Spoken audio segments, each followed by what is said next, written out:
Very very good morning my dear student, my dear friends.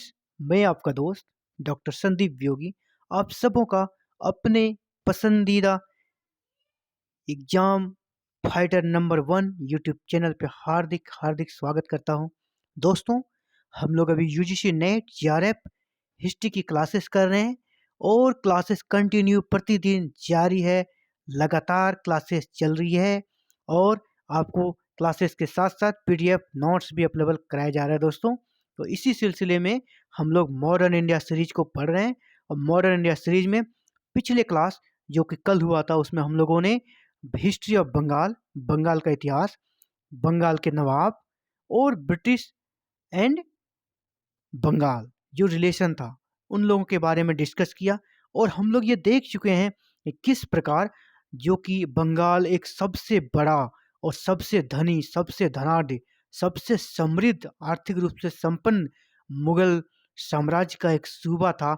और वो मुर्शिद कुली खां कि कार्यकाल में वो धीरे धीरे मुगलों से उसकी दूरी बढ़ती गई और मुगलों को जो वार्षिक नजराना देना होता था, राजस्व, उन्होंने देना बंद कर दिया और धीरे धीरे स्वतंत्र शासक की तरह व्यवहार करना चालू कर दिया।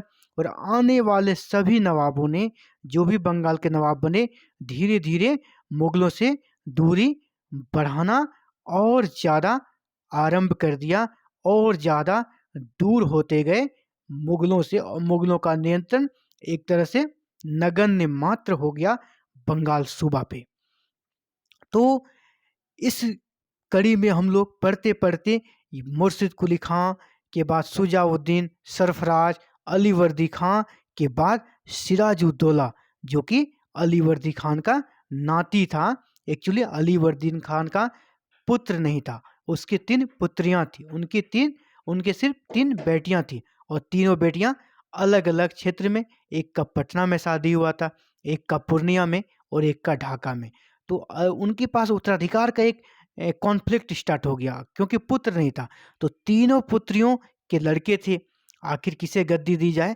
तो अलीवर्दी खान ने अपने जीते जी, अपने जीवन काल में ही अपनी छोटी बेटी जो कि पटना की थी, उनके पुत्र सिराजुद्दौला को गद्दी देने का घोषणा कर दिया था। लेकिन जब उनकी मृत्यु हो जाती है दोस्तों, जब अलीवर्दी खां की मौत हो जाती है, तो सिराजुद्दौला के सामने सबसे बड़ी जो समस्या होती है उनके अपने रिश्तेदार ही। इसीलिए टॉपिक की स्टार्टिंग में हमने लिखा है सिराजुद्दौला को 3 मोर्चों से लड़ना था। उसके पास 3 मोर्चे थे, 3 तरह से उनके सामने संकट था। पहला, उनके रिश्तेदार, उनकी जो अपनी मौसी थी और मौसी के लड़की, पूर्णिया के मौसी का लड़का शौकत जंग, जिसे सिराजुद्दौला ने सबसे पहले साइड किया और उसकी हत्या कर दी। इसके बाद जो उनकी मौसी थी घसीटी बेगम ढाका की, उसे उन्होंने कैद में डलवा दिया। लेकिन इन जो भी उत्तराधिकार में उसके विरोधी थे, इनका इनडायरेक्ट रूप से अंग्रेज मदद कर रहे थे। इसीलिए रिश्तेदार तो उनके थे ही, इसके अलावे अंग्रेज भी उनके खिलाफ थे। तो दूसरा जो उनको जूझना पड़ा, जिनसे संघर्ष करना पड़ा, वो अंग्रेज थे। और तीसरा, जो उनके दरबार में भी उनके कुछ विरोधी थे और उसको कौन कौन थे विरोधी, उसके सारे नामों को हम लोग अभी आगे डिस्कस करने वाले हैं। और पिछले क्लास में भी एक लिस्ट दिया हुआ था नोट्स के, कौन कौन से उनके विरोधी थे। तो दरबारी, ये 3 प्रकार से सिराजुद्दौला को संघर्ष करना पड़ा उत्तराधिकार के समय से ही। तो सिराजुद्दौला को कांटों का ताज मिला था दोस्तों। और उनका एक तरह से उम्र भी काफ़ी कम था, 17-18 साल का लड़का था। उसमें अनुभव और परिपक्वता की भारी कमी थी, लेकिन जोश में कहीं कोई कमी नहीं थी। तो इसी कड़ी में आज हम का जो टॉपिक है वो है अंग्रेजों का बंगाल विजय। और इसी में बंगाल विजय में 2 महत्वपूर्ण युद्धों को उन्होंने लड़ा, पलासी और बक्सर। पलासी जो कि वेस्ट बंगाल में है और बक्सर जो कि आधुनिक बिहार में है। उस दौर में बिहार भी बंगाल का ही एक पार्ट होता हुआ करता था, इसीलिए उसके बारे में भी हम लोग यहीं पे डिस्कशन करने वाले हैं, बंगाल विजय में पलासी और बक्सर का। तो आज का जो टॉपिक होगा, अंग्रेजों ने बंगाल कैसे जीता, और 2 महत्वपूर्ण जिन्होंने भारतीय इतिहास को पलट कर रख दिया, उन 2 युद्धों के बारे में जानेंगे। एक था पलासी का युद्ध और एक था बक्सर का युद्ध। और पलासी का युद्ध सबसे आरंभिक अंग्रेजों की विजय थी और उस विजय ने भारत के इतिहास को बदल कर रख दिया और अंग्रेजों के अधीन भारत 200 सालों तक लगभग गुलाम बनकर रह गया। तो इसी कड़ी में हम लोग आगे बढ़ते हैं। तो सबसे पहले थोड़ा हम लोग ब्रीफ हिस्ट्री जानेंगे कि आखिर अंग्रेजों से जो उसका कॉन्फ्लिक्ट स्टार्ट हुआ और ऐसी क्या परिस्थितियां रही कि अंततः वो प्लासी के युद्ध में परिणत हो गया। तो थोड़ा हम लोग बैकग्राउंड को देखेंगे। प्लासी का युद्ध सिराजुद्दौला और अंग्रेजों के बीच जो हो गया, इसके पीछे आखिर मुख्य कारण क्या थे, उनके पीछे बैकग्राउंड में क्या चल रहा था। तो इसके पीछे ये सारे पॉइंट्स के माध्यम से हम लोग इसको डील करने वाले हैं दोस्तों।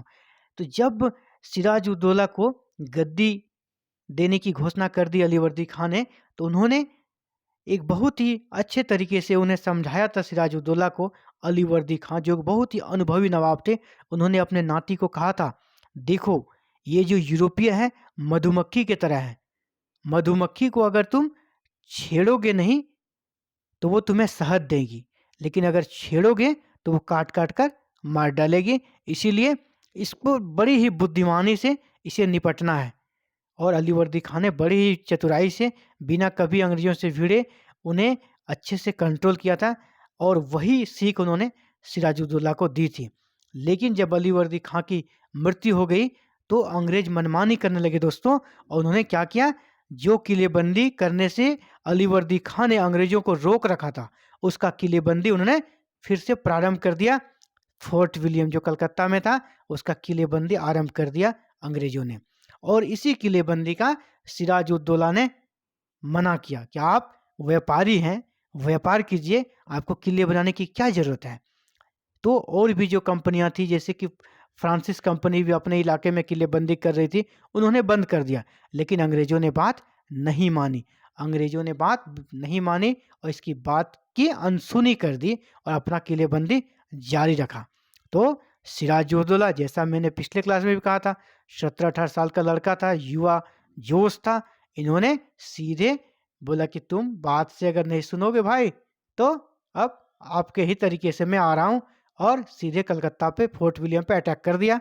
और अटैक करके काफ़ी शानदार तरीके से, जिसको कहते हैं ना कि एकदम पूरी जो अंग्रेजी वहाँ पे अधिकारी थे, उन्हें बहुत बुरी तरह, जिसको कहते हैं धो धो के पीटना, बहुत बुरी तरह उन्हें पीटा गया।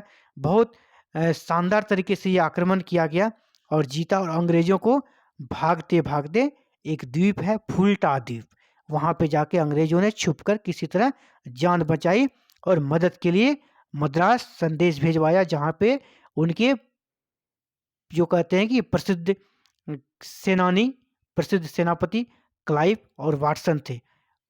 उन्हें संदेशा भिजवाया, भाई यहाँ पे तो बहुत बड़ा कांड हो गया है, हमारा जो नवाब है सिराजुद्दौला कुछ तो मान ही नहीं रहा है और उन्होंने बहुत बुरी तरीके से हम लोग पे अटैक किया है, हम लोग किसी तरह भाग के छुपे हुए हैं, किसी तरह बचा लो आके।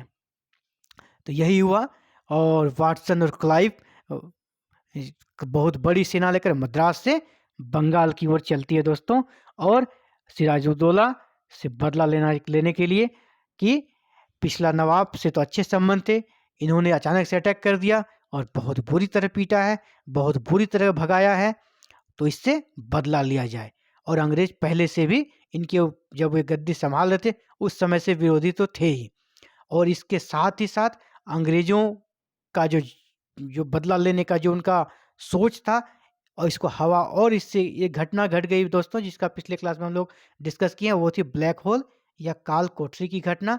हालांकि ये घटना कितनी सत्य है, इतिहासकार इस पे संदेह व्यक्त करते हैं, लेकिन कारण भले ये घटना सत्य और असत्य के बीच झूल रहा हो, लेकिन इसने इतना तो सिद्ध कर दिया, जिस प्रकार हॉलवेल ने इसे प्रचारित किया, तो उन्होंने ये प्रचारित करके काफ़ी अच्छे तरीके से इसका प्रचार किया कि जो नवाब है सिराजुद्दौला, उसने बड़ी ही क्रूरता से अंग्रेज़ों के साथ बिहेव किया है।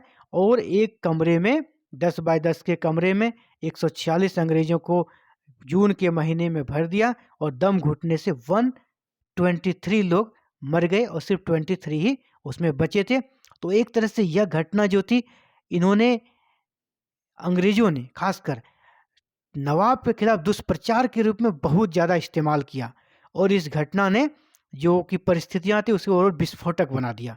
और अब अंग्रेज सिराज से किसी भी तरह बदला लेना चाहते थे और उन्होंने सिराज की जो दरबारी थे, जो उनके विरोधी थे, उनका उन्होंने सूची तैयार किया और धीरे-धीरे उनसे संपर्क बनाना प्रारंभ कर दिया और उनके साथ संपर्क बनाकर उन्हें षड्यंत्र में पैसे देकर, घूस देकर अपने पक्ष में किया। और नवाब को जब लगी कि परिस्थितियाँ बहुत ही खराब हो गई है, विषम हो गई है, अब उनके साथ संधि करना ही बेहतर है, तो 9 फरवरी 1757 को कलकत्ता में अलीनगर की संधि होती है और इस संधि के तहत अंग्रेजों को जो कि भगा दिया गया था फोर्ट विलियम से, उसे फिर वापस आने का प्रस्ताव दे दिया गया। इसके साथ ही उसे किलेबंदी करने का अधिकार दे दिया और आस-पास के इलाकों को किराए पर लेने का भी अधिकार अंग्रेजों को मिल गया। तो अलीनगर की संधि सिराज ने बहुत ही व्यवस्था में किया और ये अंग्रेजों के लिए काफ़ी अनुकूल संधि रही। तो ये संधि कब हुई थी? 9 फरवरी 1757। किसके बीच?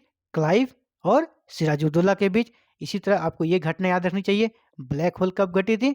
20 जून 1756। ये सारे क्वेश्चन एग्जाम में पूछे जाते हैं दोस्तों। ये जो डेट है काफ़ी इंपॉर्टेंट है, इसे आप लोग याद रखेंगे। तो हम लोग अलीनगर की संधि के बारे में डिस्कस कर रहे हैं। ये अंग्रेजों के अनुकूल थी। सिराजुद्दौला ने मजबूरी में इस संधि को स्वीकार किया था। चलिए आगे बढ़ते हैं।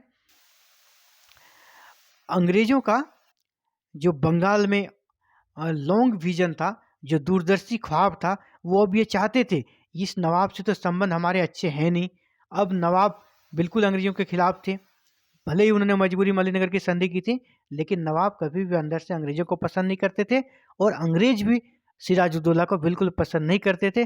तो उन्होंने कहा कि हमारे व्यापार में तो काफ़ी व्यवधान हो रहा है, आखिर कुछ ऐसा करें कि ऐसा नवाब यहाँ पे गद्दी पे बैठाया जाए, जो कि दरबारी तो उनके साथ थे ही, उनके विरोधी गुट अंग्रेजों के साथ थे। तो उन्होंने ऐसा चाल चला, ऐसा षड्यंत्र चला, फूट डालो और राज करो की नीति के तहत उन्होंने क्या किया? उनके षड्यंत्र में जो नवाब के जितने विरोधी थे, सबको शामिल किया। नवाब का सेनापति मीर जाफर, इसे कहा कि हमारे साथ आइए, हम आपको नवाब बना देंगे। जो उसका दीवान था राय दुर्लभ, उसे पैसा का लालच देके, घसीटी बेगम को उचित पद का लालच देके, इसी तरह व्यापारी को व्यापार में ज़्यादा मुनाफा, जगत से जो बैंकर थे, सबको अलग अलग चीज़ों का लालच देके अंग्रेजों ने अपने पक्ष में करने का प्रयास किया और वह सफल भी रहे। और उन्होंने जो युवा सिराजुद्दौला थे, उन्हें अब उकसाना प्रारंभ किया युद्ध के लिए। युद्ध के लिए ऐसी परिस्थितियां बना दी, वो मनमानी मांग रखने लगे और भी ज़्यादा किलेबंदी करने लगे और उसके इसी मनमानी मांग और किलेबंदी और जो वो लोग दस्तक का दुरुपयोग करते उसका और ज़्यादा बढ़ा दिया। दस्तक का जो दुरुपयोग था, जिसका कि हम लोग पिछले क्लास में डिस्कस कर चुके थे कि दस्तक क्या होता है। दस्तक का दुरुपयोग बहुत ही खुलेआम तरीके से ज़्यादा और करने लगे, क्योंकि वो अब लड़ने पे आमादा थे। उसे पता था अंग्रेजों कि हमारे पास आज एक हम लोग फ्रंट फुट पे हैं, एकदम हम लोग अगर आज युद्ध होता है नवाब से तो हम लोग बिल्कुल जीतेंगे। उन्हें ये पूरा विश्वास हो चुका था और ऐसा वो लोग काम करने लगे जिससे कि नवाब को गुस्सा आए और नवाब से उसका युद्ध हो, और वही हाल हुआ। तो यहाँ पे नवाब भी उत्तेजित हो गए और अंततः पलासी के मैदान में, जो वेस्ट बंगाल में 23 जून 1757 को पलासी का युद्ध हो गया। बेसिकली ये युद्ध नवाब के मन में तो था कि भयानक युद्ध होगा, अंग्रेजों को हरा देंगे, लेकिन युद्ध में ऐसा कुछ भी नहीं हुआ। क्लाइव और सिराजुद्दौला की सेना आमने सामने आई, लेकिन यहाँ पे गेम हो गया दोस्तों। मीर जाफर जो कि गद्दार था, इसका सेनापति था, और राय दुर्लभ जो कि दीवान था, इन्होंने काफ़ी मोटी रकम और षड्यंत्र में शामिल होकर अंग्रेजों से डील कर लिया था। और युद्ध स्टार्ट होने के जस्ट पहले ये अपनी सेना को कमांड देते हैं कि वापस चले जाओ, और युद्ध में इनकी सेना लड़ी ही नहीं और वापस आ गई मीर जाफर और राय दुर्लभ। और अंततः क्या हुआ? सिराजुद्दौला को वहाँ से युद्ध छोड़ के भागना पड़ा। और लेकिन उनके कुछ सेनापति थे, जो कि उनके कुछ सेना नायक थे, जो कि उनके बिल्कुल स्वामी भक्त थे, जैसे मीर मदान और मोहनलाल। इसे बिल्कुल याद रखेंगे दोस्तों। इन लोगों ने हार नहीं मानी और इन्होंने अंग्रेजों से युद्ध किया और वीरगति को प्राप्त हुए, लड़ते लड़ते शहीद हो गए। बेसिकली ये युद्ध नहीं था, एक छोटी सी सैनिक झड़प थी दोस्तों, क्योंकि इस नवाब के जो सेनापति थे उन्होंने अपने सैनिकों को ही वापस कर लिया था। तो युद्ध होता किससे, बस नवाब बचे, उनके दो चार जो उनके सहयोगी थे, उनके बिल्कुल उनके कह सकते हैं कि अनुयायी थे, वो लोग लड़े, जैसे मीर मदान मोहनलाल, ये ज़्यादा देर तक नहीं टिक पाए और ये बस छोटी सी सैन्य झड़प के रूप में समाप्त हो गई। और ये इसको खुला युद्ध नहीं मान सकते, ओपन वार नहीं था, ओपन वार डिक्लेयर नहीं था, एक तरह से विश्वासघात का खेल हुआ। यहाँ पे युद्ध से ज़्यादा विश्वासघात और षड्यंत्र का खेल हुआ और अंततः सिराजुद्दौला को वहाँ से युद्ध भूमि से भागना पड़ा और वो भागकर राजधानी मुर्शिदाबाद चले गए। मुर्शिदाबाद भी जब भाग के गए तो मीर जाफर का जो पुत्र था मीरन, उन्होंने कहा कि नहीं, ये अगर जिंदा रहेगा तो हो सकता है काउंटर अटैक करे और फिर से नवाब बन जाए, मेरे पापा मीर जाफर नवाब नहीं बन पाएंगे। तो इन्होंने मोहम्मद बैग अपना जिसका अधिकारी था उसको आदेश दिया सिराजुद्दौला की हत्या कर दो, और उन्होंने सिराजुद्दौला को जान से मार दिया, इसकी हत्या कर दी। तो दोस्तों ये जो प्लासी का युद्ध था, ये एक तरह से युद्ध नहीं, षड्यंत्र और विश्वासघात का खेल था और इसमें सिराज के अपने ही शामिल थे। सिराज के अपने ही लोग, उनके दरबारी, उनकी मौसी, मौसेरा भाई, रिश्तेदार, यही लोग उनके खिलाफ थे। मतलब सिराजुद्दौला को गैरों ने कुछ नहीं किया, उसे तो अपनों ही ने ही बर्बाद किया। तो यहाँ पे आप बिल्कुल एक बहुत ही मुझे फेमस डायलॉग याद आ गया, एक मूवी है दिलवाले का, आप उसे यहाँ पे पेस्ट कर सकते हैं।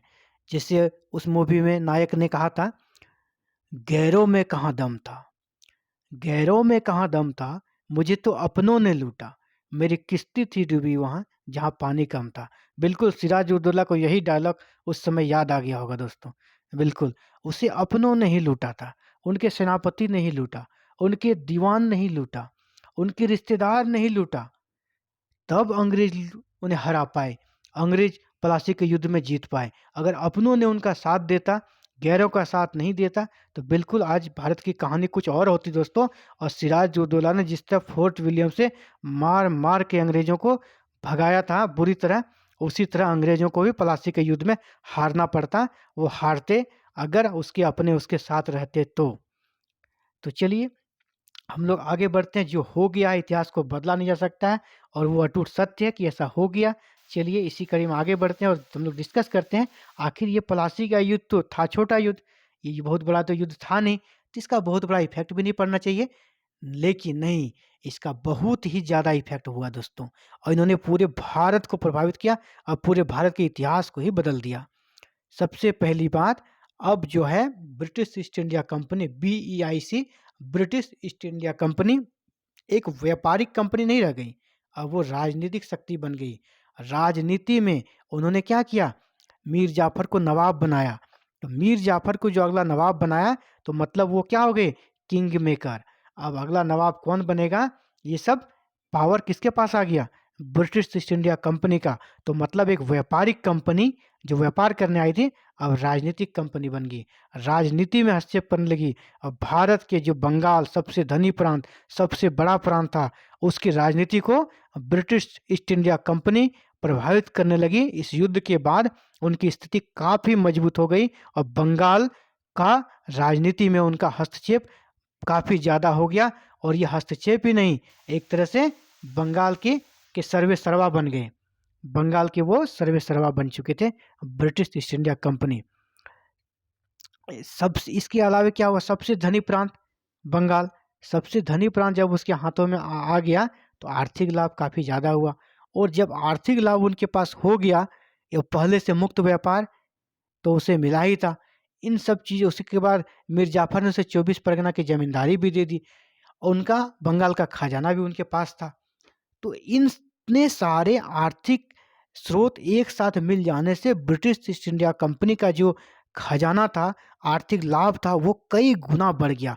और इसी धन का उपयोग करके उन्होंने बड़ी अच्छी सेना बनाई, यूरोप से हथियार मंगाए और सेना के दम पर धीरे धीरे भारत के अन्य राज्यों को भी जीतना प्रारंभ कर दिया और अंततः पूरे भारत को जीत लिया। तो एक तरह से समझिए कि प्लासी के युद्ध ने उसको खजाना में प्रवेश करने का एक आसान सा मार्ग दे दिया अंग्रेजों को। तो इसके बाद क्या होता है, ये जो परिणाम तो हम लोग डिस्कस कर ही चुके हैं कि अब वो व्यापारिक से राजनीतिक शक्ति बन गई, बंगाल का किंग मेकर बन गया और काफ़ी ज़्यादा आर्थिक लाभ हुआ और इसी आर्थिक लाभ के दम पर उन्होंने अपने विशाल सेना खड़ी की और सेना की मदद से अंततः पूरे भारत को जीत लिया। ये तो उनके परिणाम थे। इसके बाद उन्होंने क्या किया, मीर जाफर को, जो गद्दार सेनापति था, उसे कठपुतली नवाब बना दिया। 1757 से 1760 तक मीर जाफर नवाब रहे, लेकिन मीर जाफर को भी जल्द समझ में आ गया कि नवाब हमें बनाया है, लेकिन असली पावर तो अंग्रेज़ों के पास है। और वो इनको क्या किया, मीर जाफर को लूटना प्रारंभ कर दिया। दोस्तों, मीर जाफर नवाब तो थे और अंधाधुंध डिमांड करने लगे अंग्रेज, जिसको कहते हैं ना, एक झोली है, उस झोली में हाथ डालो और जब जितना मन है निकाल लो। वही हाल हो गया था अंग्रेजों और मीर जाफर का। तो मीर जाफर पैसा देते देते, उपहार देते देते, जमींदारी देते देते थक गया, तंग आ गया, कंगाली जैसा उसे अनुभव होने लगा। नवाब तो था, लेकिन लगता था कि उसका कुछ नहीं चलता है। जब आया कोई अधिकारी, डिमांड कर दिया, देना है। जब हुआ कि ये जमींदारी चाहिए, दे लेना है, उपहार चाहिए, लेना है, और ये मना भी नहीं कर पा रहा था। ऐसी परिस्थिति में मीर जाफर फंस चुका था और जब मीर जाफर थक गया तो वो आनाकानी करने लगा। इन्होंने क्या किया, अब मीर जाफर को भी गद्दी से हटा दिया और उसका दामाद था मीर कासिम। मीर कासिम को 1760 में गद्दी दे दी मीर जाफर को हटाकर, क्योंकि वो देते देते थक गया था। अब वो उनके पास लग रहा था कि ये आनाकानी कर रहा है, अब इसको भी रास्ते से हटाओ, ये हमारे अनुकूल नहीं है। उसके दामाद मीर कासिम को बुलाया। कासिम से पहले ही डील कर लिया था कि हमको वर्धमान, मिदनापुर और चटगांव की जमींदारी चाहिए अंग्रेजों को, पहले ही डील कर लिया था। तो जैसे ही मीर कासिम नवाब बनते हैं, सबसे पहले वर्धमान, मिदनापुर और चटगांव की जमींदारी कंपनी को दे देते हैं। कंपनी बल्ले बल्ले, कंपनी खुश, मतलब वाह, अब तो नवाब, शानदार नवाब आया है, ये तो किचकिच भी नहीं कर रहा है और जो मांगते हैं सो देते आ रहा है। लेकिन जल्द ही इसने अपना असली रूप दिखाना प्रारंभ कर दिया दोस्तों। और कहा जाता है कि प्लासी के युद्ध के बाद जितने भी नवाब बने अंग्रेजों के सानिध्य में, उनमें मीर कासिम सबसे ज़्यादा योग्य था। मीर कासिम में योग्यता सबसे ज़्यादा थी। उन्होंने जल्द ही परिस्थिति को भांप लिया और गियर चेंज कर दिया, और जो कि बैक गियर में चल रहा था, अचानक से उन्होंने टॉप गियर लगा दिया और अपने ही धुन में वो चलने लगे। अंग्रेजों को जल्द ही चुनौती देना प्रारंभ कर दिया। और उन्हें चुनौती देना ऐसे प्रारंभ किया, बोला कि नहीं, यहाँ पे अगर मुर्शिदाबाद में रहेंगे तो मुर्शिदाबाद जो राजधानी थी, वहाँ अगर रहेंगे तो अंग्रेज उन्हें जीने नहीं देगा और अंग्रेज फिर वही खजाना में हाथ डालेगा और जब जितना मन निकाल के ले जाएगा और बस नवाब देखता रह जाएगा। तो इन्होंने क्या किया, सबसे पहले राजधानी को ही चेंज किया। बोला कि राजधानी को ही हम अलग जगह ले जाते हैं। तो इन्होंने सबसे पहले मुर्शिदाबाद से राजधानी को मुंगेर ले गया और मुंगेर में क्या किया, तोप और बंदूक का कारखाना स्थापित किया मीर कासिम ने, और सेना को यूरोपीय मॉडल से सुसज्जित किया। सेना को यूरोपीय मॉडल से सुसज्जित किया ताकि अंग्रेजों से भविष्य में सामना कर सकें और इसे किसी तरह यहाँ से फिर से भगाया जा सके। मीर कासिम का ये दूरदर्शी प्लान था। लेकिन इसी बीच एक बहुत ही महत्वपूर्ण घटना हो जाती है, पटना कांड। पटना कांड एक्चुअली क्या होता है, पटना में एक जगह है जहाँ पे वो किलेबंदी करना चाहते थे अंग्रेज, जिसका कि मीर कासिम ने विरोध किया। और मीर कासिम ने जब विरोध किया तो मीर कासिम से वहाँ के जो सेना नायक थे अंग्रेजों के, जो सेनापति थे, उन्हें बहुत ही बुरी तरह मिसबिहेव किया और लगा ही नहीं कि वो नवाब से बात कर रहे हैं। तो इसी में आवेश में आकर युद्ध प्रारंभ हो गया और एलिस की हत्या हो जाती है इस युद्ध में। तो ये अंग्रेजों को बिल्कुल पसंद नहीं आया कि हमारे अधिकारी को कोई ऐसा नवाब आ गया है जो हमारे ही अधिकारी को मार रहा है और उसे मौत के घाट उतार दिया। तो इसने स्थिति को दोनों के बीच, अंग्रेजों और मीर कासिम के बीच स्थिति को काफ़ी विस्फोटक कर दिया। तो मीर कासिम भी पीछे हटने वाला कहाँ था, उन्होंने अंग्रेजों को एक आर्थिक चोट दिया। आर्थिक चोट ऐसा दिया, अंग्रेजों को कुछ व्यापारिक एकाधिकार मिले थे, आंतरिक करों से जो मुक्ति मिली थी, और जो भी टैक्स मिलता था वो भारतीय व्यापारियों से ही मिलता था नवाब को। तो इन्होंने कहा वैसे भी बहुत कम कर मिल रहा है, अंग्रेज तो पूरा कमा रहे हैं, अंग्रेजों को काफ़ी कर छूट मिला है, भारतीय व्यापारी को भी छूट दे दें। इन्होंने क्या किया, अब भारतीय व्यापारियों को भी छूट दे दिया, आंतरिक कर समाप्त कर दिया। इसका फायदा भारतीय व्यापारियों को हुआ, भारतीय उद्योगों को भी हुआ। इससे भारतीय उद्योग के जो माल होते थे, जो प्रोडक्ट होते थे, वो भी सस्ते हो गए। यानी अब वो जो ब्रिटिश ईस्ट इंडिया कंपनी का जो प्रोडक्ट होता था, जो टैक्स नहीं लगने के कारण सस्ते मार्केट में मिलते थे, अब भारतीय उद्योगों से भी तैयार माल, भारतीय व्यापारियों द्वारा तैयार माल भी अब टैक्स नहीं लगने के कारण सस्ते हो गए, और उनके तुलना में वो मजा जो मार्केट था वहाँ पे उनका एक बहुत बड़ा कंपटीटर बन गए, उनके प्रतिस्पर्धी बन गए। तो अंग्रेजों को व्यापारिक तरीके से, आर्थिक तरीके से काफ़ी बड़ा मीर कासिम ने चोट देने का काम किया, जिसके कारण स्थिति अब तो पीछे लौटने का रहा नहीं, अब तो युद्ध ही एकमात्र उपाय था। और आने वाले समय में वही होता है दोस्तों, अंग्रेज वर्सेस मीर कासिम पूरी तरीके से स्टोरी बन जाती है। और मीर कासिम ने भी अब देखा कि नहीं, परिस्थिति बिल्कुल विपरीत है, अब मुझे कुछ करना होगा। और मीर कासिम ने काफ़ी बागी तेवर अपना लिया। जब मीर कासिम ने बागी तेवर अपना लिया, तो फिर अंग्रेजों को याद आ गया, अरे यार ये तो पहले वाला ही ठीक था, इसका ससुर को ही बुलाया जाए। मीर कासिम का ससुर मीर जाफर, तो बोला इनका ससुर को ही बुलाते हैं, वो तो दामाद से ज़्यादा अच्छा, तो वो तो ज़्यादा माल दे रहा था हम लोगों को। तो फिर से उन्होंने मीर जाफर को बुलाया, आओ भाई तुम ही ठीक थे, तुम ही अच्छे से हमें झोली में हाथ डालने, जितना माल है वो निकालने, जब जब मांगा आपने दिया, आप ही ठीक हैं। और मीर कासिम से संघर्ष की स्थिति बन गई, और मीर जाफर को फिर से नवाब 1763 ने बनाया, और वो 1765 तक नवाब रहे। और नवाब के दौर में ही इतना टेंशन था उनको कि 1765 में उनकी मृत्यु हो गई। अंग्रेजों ने उन्हें जीने लायक नहीं छोड़ा था, और अंततः डिप्रेशन में समझिए उनकी मृत्यु हो गई 1765 में। इसी के बाद बक्सर के युद्ध की पृष्ठभूमि बनी। जब मीर कासिम को गद्दी से हटा दिया गया, तो मीर कासिम ने क्या किया, भागकर वो अवध गए। अवध के नवाब थे शुजा-उद-दौला। अवध के नवाब शुजा-उद-दौला से उसने मदद मांगा, और जब शुजा-उद-दौला के पास वो मिलने गया अवध, तो उसी समय मुगल बादशाह शाह आलम द्वितीय भी उन्हीं के शरण में ठहरे हुए थे। तो दोनों से मदद ली, और बातचीत चली कि किसी तरह अंग्रेजों को हम लोग को भगाना है, अकेले तो होगा नहीं, तो हम लोग मिल जाते हैं, तीनों शक्ति मिल के अगर अंग्रेजों से लड़ें, तो निश्चय ही अंग्रेजों को यहाँ से भागना पड़ेगा, और हम लोग फिर से अपने सत्ता को प्राप्त कर सकते हैं। तो साथ दिया दोस्तों, और इन तीनों ने मिलकर अपना जो प्लान किया ही था, त्रिगुट बनाया, और बक्सर का युद्ध हो जाता है, जो कि बिहार में है। कब हुआ, 22 अक्टूबर 1764। ये डेट याद रखेंगे दोस्तों, एग्जाम के दृष्टिकोण से काफ़ी महत्वपूर्ण डेट है। बक्सर का युद्ध बिहार में 22 अक्टूबर 1764 को प्रारंभ हो जाती है।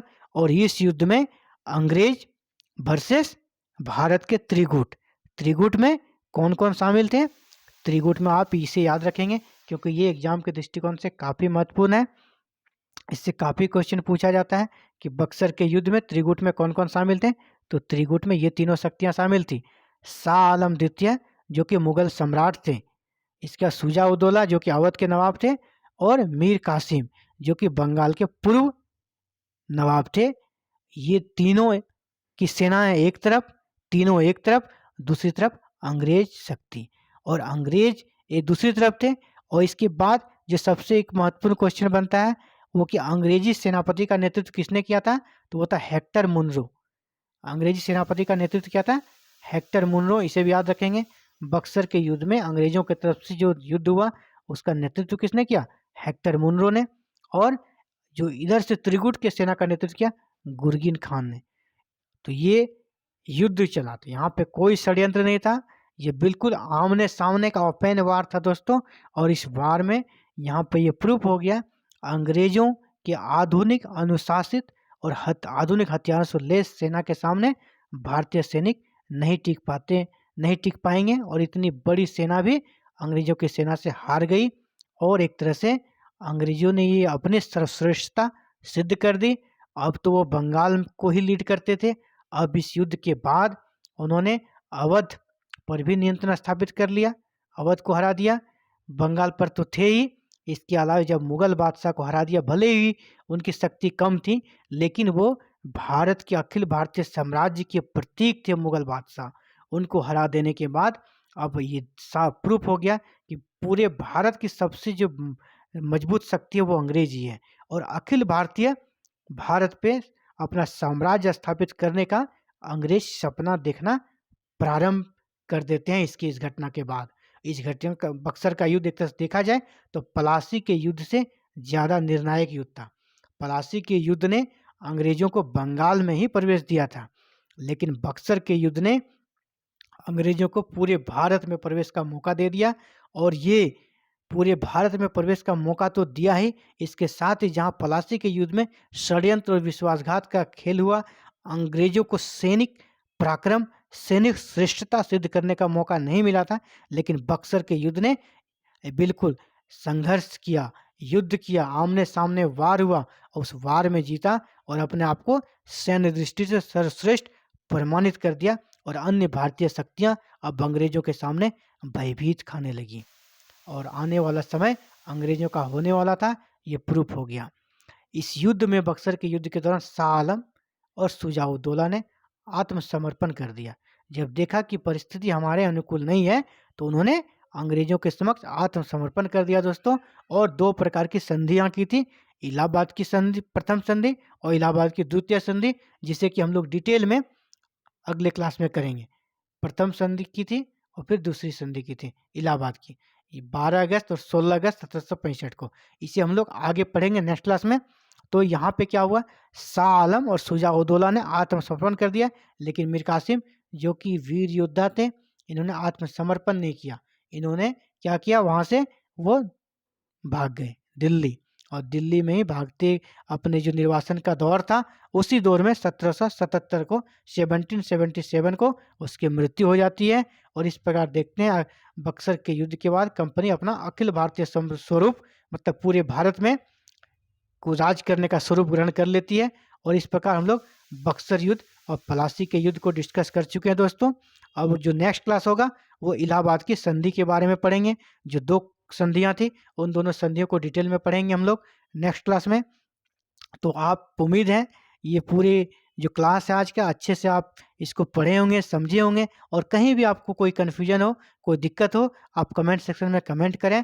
और आप लोगों को ये बताना चाहूँगा कि प्रतिदिन मॉर्निंग में आपका फर्स्ट आवर में नेट जेआरएफ के क्लासेस यहाँ पे कंटिन्यू रूप से एग्जाम फाइटर नंबर 1 पे लिया जा रहा है। और इवनिंग को आपको प्रतिदिन का डेली 10 करंट अफेयर्स और जीएस भी जल्दी स्टार्ट हो जाएगा। मतलब इवनिंग में आप जीएस और करंट अफेयर्स की पढ़ाई कर सकते हैं और मॉर्निंग में यूजीसी नेट जेआरएफ की पढ़ाई कर सकते हैं। तो दो विंग में क्लासेस चलेंगी, मॉर्निंग यूजीसी नेट के लिए और evening GS and current affairs for all competitive exams. उम्मीद है आज का सेशन आपको अच्छा लगा होगा। और अगर अच्छा लगा होगा तो जो चैनल में नए हैं प्लीज़ चैनल को लाइक करें, चैनल को सब्सक्राइब करें और बेल आइकन को प्रेस करें, ताकि आने वाले हमारे सभी वीडियोस आपको मिले और आप अधिक से अधिक फ़ायदा उठा सकें। और मैं डॉक्टर संदीप योगी आप सबों से इसी के साथ विदा लेता हूँ। जय हिंद, जय भारत।